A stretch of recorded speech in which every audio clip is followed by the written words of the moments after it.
Hello guys, today we'll talk about how to fix or how to solve clear cache on Clash of Clans.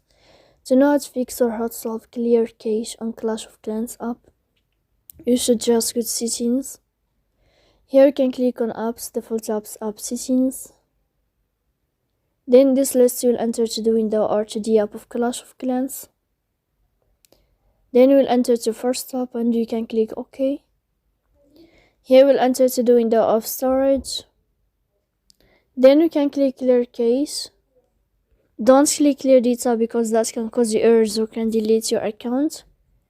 And in the end, you can go to Play Store. You can search about Clash of Clans.